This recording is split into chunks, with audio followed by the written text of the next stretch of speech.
The Sudrian Chronicles, Book 26, Tramway Engines, Story 2, Woolly Bear. Crow's Farm is located in the heart of a small valley on Thomas's Line. Thomas's Line slopes down from Tory Wreck, rounding around it. The valley is often windy from seaside winds crawling up from the river. Long, tall grass grew around the tracks, trying to protect itself from the winds that entered. Unfortunately, this caused problems and risk for the engines. The Fat Controller hired gangers to come and caulk it. The hay would then be loaded into trucks where Percy and others would come and collect the trucks and take them away to the farms who wanted winter feed for their stock. This fall, however, the high demand for stone led to scheduling issues with it. Thomas was very annoyed by it since it disrupted his timetable. This fall had been extra windy. With no leaves on the trees, the wind rushed through the valley easily.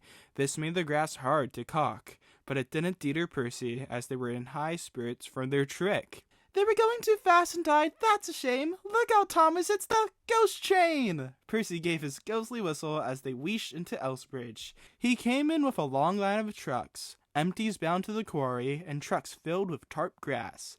Thomas sat impatiently at the junction, waiting for Percy to arrive. "Don't be frightened, Thomas," Percy laughed. "It's only me." "Your ugly phiz is the only thing I'm frightened of. Passengers run from the platform when they see you. You're like... ugly indeed. I'm a green caterpillar with red stripes," continued Thomas firmly. "You crawl like one, too." "I do not." "And who's been late arriving here for the last week?" "It's the hay. The workmen have to scramble to keep it down to my trucks." "Honestly, Percy, the Fat Controller relies on me to keep the time. I can't keep it if you crawl in the hay till all hours." He wheezed as the signal dropped. He departed in a huff from the station. "Green caterpillar indeed," fumed Percy. "Everyone says I'm handsome. Anyways, my curves are better than Thomas's corners." "You're a lot easier to drive too," chuckled Rachel. "You go smooth at high speeds. Alpha told me he can't take Thomas above 50 before he's shaking about." "Thomas and his bouncing. You think that he's trying to toss his crew out." Percy took his trucks up to Farquhar. They had to take another train down as soon as he got back to the quarry. "Thomas says I'm always late. I'm never late, or at least by only a few minutes. What's that to Thomas? He can always catch up on time farther on," grumbled Percy as they stopped at the gangers. Soon he passed and shunted his trucks at the harbor. Percy was annoyed with Thomas and took it out on the trucks. They biffed and banged the trucks into sidings and buffers, startling a sleeping Carl Crane.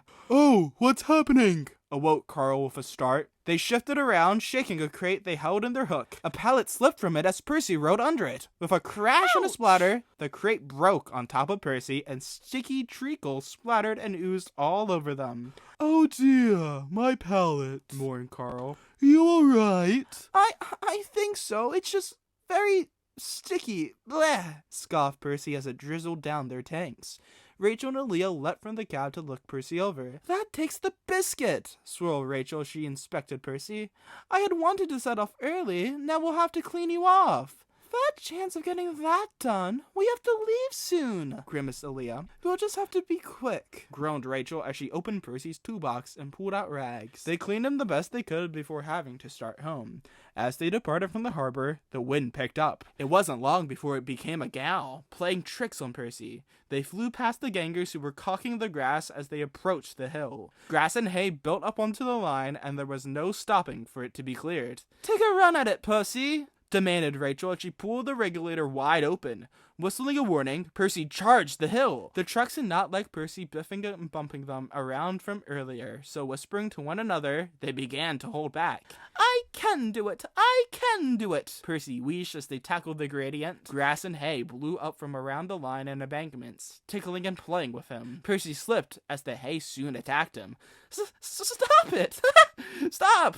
chuckled Percy. With the slippery rails and the trucks holding back, he lost traction. His wheels slipped as he began to slide down the hill. Men laughed as Percy slid back down to them. "It's not funny. I tried my best," sighed Percy. Rachel laughed as well. "It's not that, it's... oh, we'll show you later." They waited as men cleared the line of the hay and grass. Once the line was clear, they tried the hill again, but time after time, they stalled. This really has pulled the Mickey, groaned Aaliyah as she jumped out of the cab and began to reprimand the trucks. When she was done with that, she went over and joined the gangers. Thomas is going to have me for this, sighed Percy as he tackled the hill one last time. He sighed in relief as he finally conquered it, making a run for Elsbridge. Thomas and James had been waiting for Percy, both hot and bothered. Where is he? Hissed the red engine. He's playing Caterpillar. Of course. How long have we been waiting? 10 minutes. 10 bloody minutes. You know, James, the Fat Controller relies on me to keep the time. A whistle blared from the branch as a little green fuzzy engine drew into the platform of a train of empty stone trucks. Finally, growled Thomas before bawling out into laughter as Percy drew into the station. Sorry, I'm late. What's so funny? Percy panted. Look what's crawled out of the haystack, James chortled. What's wrong? Asked Percy. Talk about hairy caterpillars, puffed Thomas as he started away, howling. It's worth being late to have seen you.